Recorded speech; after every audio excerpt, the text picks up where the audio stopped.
نحمده ونصلي ونسلم على رسوله الكريم أما بعد اللهم ألهمني رشدي وأعذني من شر نفسي۔ ناظرین، ہمارے یوٹیوب چینل امامہ اسلامک اسٹوڈیو میں آپ کا استقبال ہے۔ آپ دیکھ رہے ہیں ہمارا خصوصی پروگرام پیارے نبی صلی اللہ علیہ وسلم کی پیاری سنتیں۔ آج ہم بات کرتے ہیں کہ کھانا کھانے کے لیے دسترخوان پر چند آدمی کھانے والے ہوں تو خود ہی شروع نہ کر بیٹھے، بلکہ کسی بڑے کے انتظار میں رہے، ان کے شروع کرنے کے بعد شروع کرے، یہ سنت ہے۔ چنانچہ حضرت جابر بن عبداللہ رضی اللہ تعالیٰ عنہما سے روایت ہے کہ جب ہم لوگ نبی کریم صلی اللہ علیہ وسلم کے ساتھ کھاتے تو ہم لوگ شروع نہ کرتے جب تک کہ آپ صلی اللہ علیہ وسلم شروع نہ فرماتے۔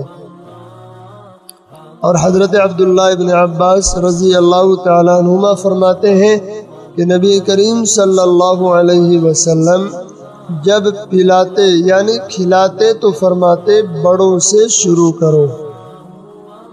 اور ابو ادریس خولانی رحمہ اللہ تعالیٰ سے مرسلن روایت ہے کہ جب کھانا چن دیا جائے یعنی دسترخوان پر کھانا لگا دیا جائے تو کھانے کی ابتدا قوم کے بڑے سے ہو یا صاحب طعام سے ہو، یعنی جس کے یہاں کھانا کھایا جا رہا ہے، جس کے یہاں دسترخوان لگا ہوا ہے، اس سے ابتدا ہو، یا جو ان میں صالح ہو اس سے ابتدا کی جائے۔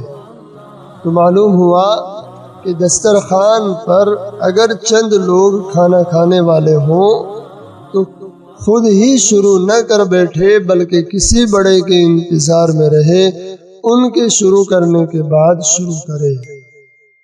تو یہ سنت ہے کہ ابتدا کسی بڑے سے ہو، خواہ وہ بڑا تقوی اور عبادت میں ہو یا عمر میں بڑا ہو یا جاہ و منصب کے اعتبار سے بڑا ہو۔ چنانچہ اسی کھانے کے موقع پر آپ صلی اللہ علیہ وسلم نے حضرت ابو عبیدہ رضی اللہ تعالیٰ عنہ کو فرمایا تھا کہ برکت بڑوں کے ساتھ ہے۔ معلوم ہوا کہ کھانا کھانے کے لیے جب ایک دسترخوان پر کئی اشخاص یا بہت سارے لوگ کھانے کے لیے بیٹھے ہوں تو ابتدا کسی بڑے سے کرانی چاہیے۔ اللہ تعالی ہم سب کو عمل کی توفیق عطا فرمائے۔ والسلام